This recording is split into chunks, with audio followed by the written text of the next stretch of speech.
Okay, picking up from where we last left off, we're going to now cover a very important tax topic. As I mentioned before, we're going to be looking at Section 111, which is called the Tax Benefit Rule. And here's the basics of how that works. There's some intuition here that we first want to get through, and then we'll talk about the actual tax benefit rule. The intuition would be the following.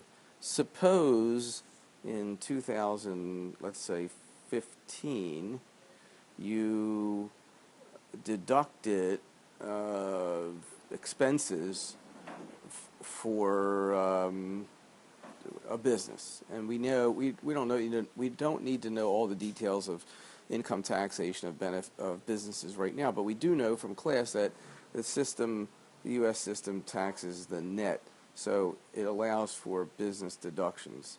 And you've taken a deduction against income that you had, and for the moment, let's just call this deduction, we'll call it car deduction, meaning you paid it for automobile usage. And let's say you paid $100, and it was related to your business income.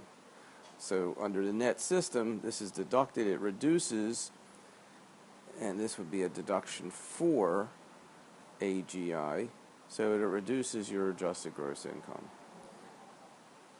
Deductions for business purposes are for AGI, and you now know that that's cool.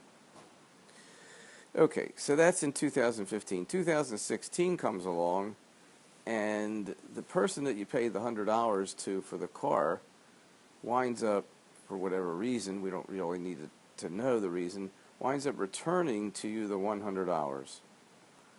So you get it back. Here it's a deduction, so we'll put brackets around it. Here it's back to you.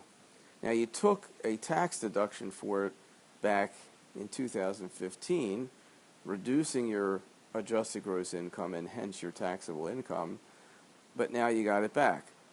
So in a sense, you were trying to say that I'm only being taxed on the net, but really you're, quote, wealthier in 2016 because you got it back, and you are not only wealthier, but you had a tax benefit from it when you spent the money in 2015.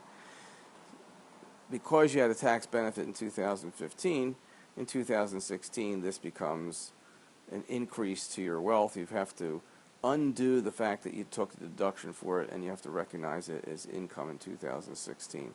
Let me say that in another way. In 2015, you received a tax benefit by deducting the $100. 2016, you got it back. And since it was a reduction of your taxable income through a for AGI deduction in 2015, you're now better off when you receive it back in 2016, so it's taxable then.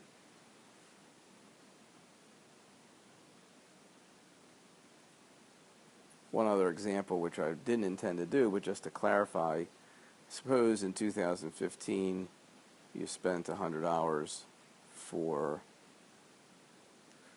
I don't know, I'm a little bit on a sugar high at the moment, so I'm flying, my brain's flying faster than I can think. Too many cookies tonight. Have to figure out what a good antidote for that will be. At any rate, you spend money in 2015. So let's say on cookies. Too many cookies. And then in 2016, because of that sugar high, you sue the company that sold you the cookies and you get your $100 back. You're not any wealthier. You didn't deduct the cookies and reduce your AGI in 2015. So this recovery in 2016 is nothing more than just putting you back to square one. It's not going to be considered income. You merely just got your money back. But in this case, the difference is you deducted it. You got a deduction for AGI in the year 2015. All right, that's the first principle when it comes to what we're trying to do here. But suppose, and here's really the tax benefit rule. So let's go back to this example. Let's clear the board, and then we'll take an actual look at the slide. Erase page. I wonder if that'll work. Well, that was just great. So let's see if we can undo that. Oh, yeah, we can. Okay. Erase the whole page, erases everything. All right, so let's erase what I did. Actually, let me try that again. Let's do it. Erase all ink. There we go. Perfect. That was another choice. Okay, that's even faster. All right, great. Now, what the tax benefit rule says is this. Suppose in 2015, what happens is you have this business going and you had, let's say, $900 of income, and you had $1,000 of an automobile deduction. So in 2015, you reduce the income to 0, and the extra $100, let's just say, gets pushed to another date, maybe to be looked at in 2016. So in 2015, you didn't get a tax reduction on this extra $100. You only wiped out the income of $900. See that? You wiped out the income of $900. You're down to 0. But this extra $100 here didn't do any tax benefit for you because there was no reduction of taxable income, no reduction of AGI. Now, the next year comes along, and you wind up suing whoever you had to spend the $1,000 for on the auto, and that person gives you your $1,000 back. These are wild examples. I can't even think about how this would happen, but whatever it is, you get your $1,000 back in 2016. Under the general principle of you were deducting the $1,000 in 2015, you might think that you have to pick up the entire amount of the $1,000 as all taxable. But the answer is no, only to the extent of the tax benefit. Only to the extent of the tax benefit. That's what the tax benefit rule says. And if you're saying, well, this seems logical from what you've described so far, that's great. It should seem logical. And what should even seem more logical is the only amount that you should pick up income on is the amount that really reduced AGI, or taxable income, which was only $900 of this amount. And that means that of the recovery of 1,000, the tax benefit was $900.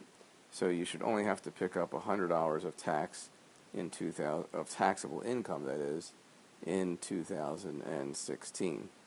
So for 2016, you would pick up $900, not the full 1,000. That's the tax benefit rule. The difficulty with the tax benefit rule, if you're thinking about it, and I hope you are, is that you're picking back up the amount of income in 2016 that you received back through the refund you got from the automobile expense. Might be taxed at different rates under different rules. Rules could change. And the amount of tax paid on it in 2016 could be more or less than what it would have been had you not deducted the full amount in 2015. Well, tax law sort of says, well, we can't help that.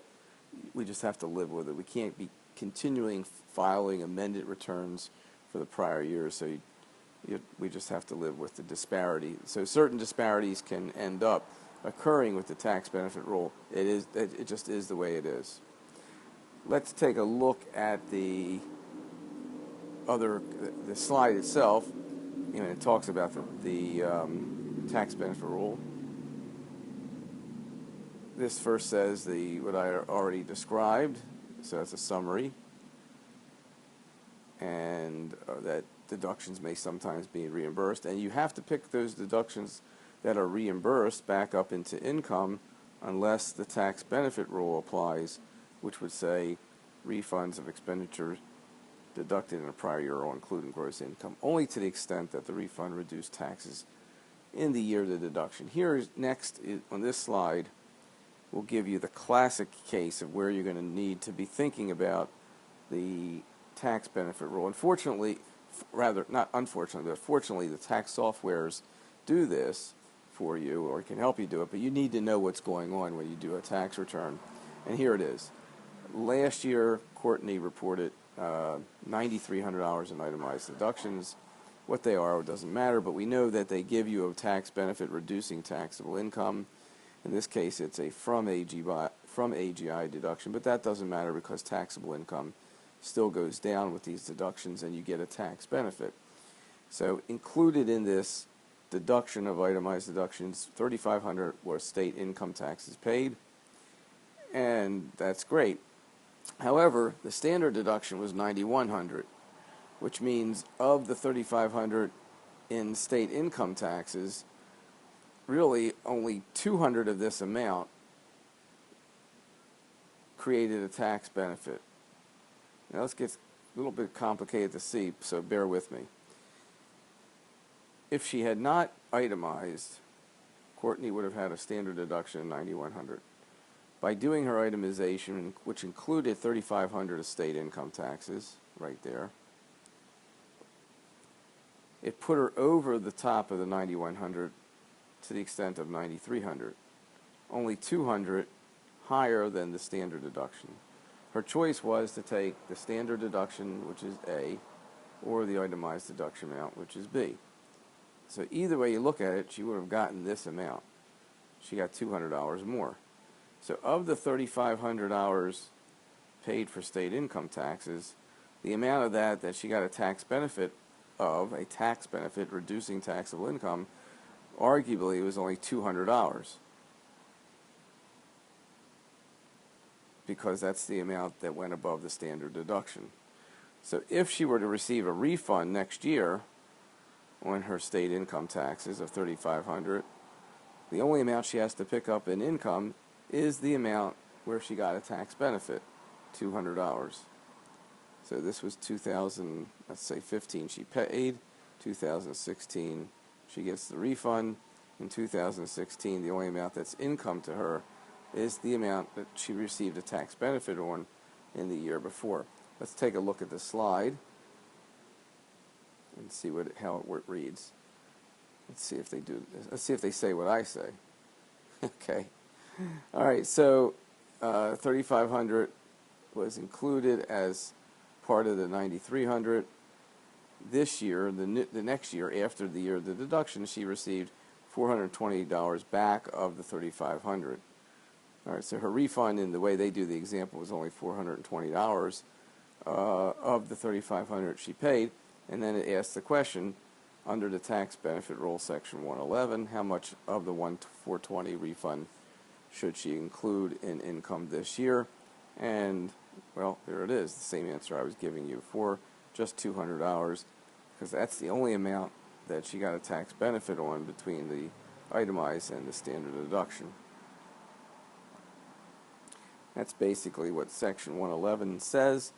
And so on the tax return, technically the way to prepare it in 2000, what year are they saying she got it? They don't even say. Well, let's say she got the refund of the $420 in this example. Let's say that happened in 2016. The way you report it on the tax return is you show $420 as income, you reduce it by $220 to net out the only amount that she should pay tax on, which is $200, and your explanation on the tax return would be something like section 111 exclusion or tax benefit rule exclusion, telling the IRS that the reason that this amount is not taxable is because there was no tax benefit of that amount out of here. The only amount that gave her a tax benefit and should be re-included in income at that point is $200. Okay, that's a pretty great example of how you'll see the tax benefit. It's with these dollars paid for state income taxes, which often get you over the top to be able to itemize, meaning it gets you over the standard deduction amount, so you can itemize, but sometimes it's not the full amount that goes over the amount, and that's when the tax benefit rule would be included. Let's say, for example, to finish this up, I hope, complicated topic, but let's say the standard deduction is $9,100. and her state income tax, or rather her itemized deductions, let's first do it this way. The itemized her state income tax amount doesn't change, it's still the $3,500, still that, but her itemized deductions in this year, in this new example, was $19,100. And the next year comes along in 2000, this is 2015, and in 2016 she gets $420 of the state income taxes back. The question for you is, how much of this is taxable and how much is not taxable under the tax benefit rule? Well, hopefully you can see what happens in this case is that she's way above the standard deduction. Here's the standard deduction here. I'll just say SD. Actually, I'll rewrite it and say SD.